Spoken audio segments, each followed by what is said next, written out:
You don't notice it at first, but the moment you sit down in silence, something feels off. Your hand reaches for your phone. A video starts playing. Music fills the background. Anything to avoid that quiet. And that's the problem. We've become so used to constant stimulation that doing nothing even for a few minutes feels uncomfortable. This isn't just about obvious addictions like alcohol or drugs anymore. It's subtler than that. It's the endless scrolling, the late-night videos, the habits that quietly take over your time and attention without you realizing it. Left unchecked, these patterns don't just waste a few hours. They slowly reshape your life, pulling you away from who you want to become. But here's the good news. Once you understand what's happening beneath the surface, you can start taking control again. Inside your brain, there's a system designed to reward you. When you do something enjoyable, your brain releases dopamine. That chemical gives you a sense of pleasure, motivation, and satisfaction. At first, it feels great. But after that surge, your dopamine level doesn't just return to normal, it dips below it. And when that happens, you don't feel neutral. You feel low, drained, unmotivated, maybe even restless. It's that heavy feeling where nothing sounds appealing. So what does your brain do? It tries to fix it fast. It pushes you to seek another hit of pleasure, something easy. And that's where the loop begins. You reach for another video, another scroll. Your dopamine spikes again, then drops again. Each cycle pulling you deeper into dependence. The faster the spike, the harder the crash. Highly stimulating activities deliver quick rewards, but they also create sharper lows afterward.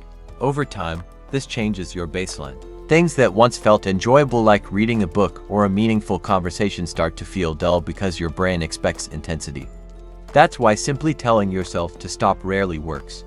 These habits are woven into your daily life like brushing your teeth. So what actually works? It starts with honesty. You have to recognize when something has crossed the line into controlling you. Awareness changes everything. Once you see the pattern, you can begin to shift it. But instead of removing the habit, replace it. Introduce activities that build dopamine gradually. Things like exercise, creative work, learning, or spending time with people.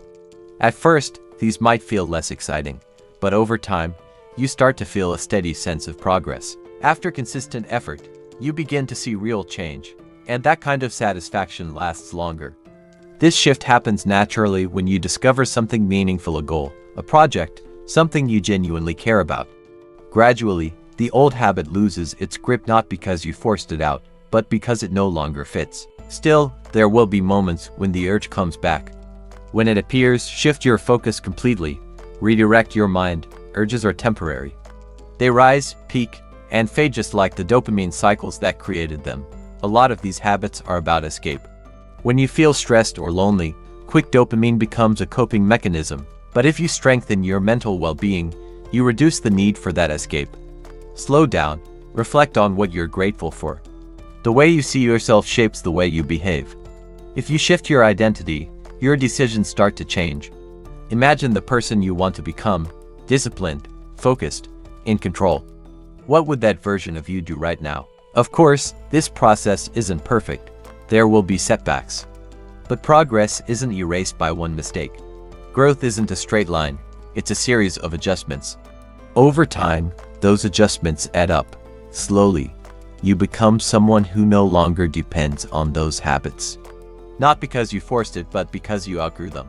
You're no longer chasing constant stimulation. You're building a life that actually feels worth paying attention to.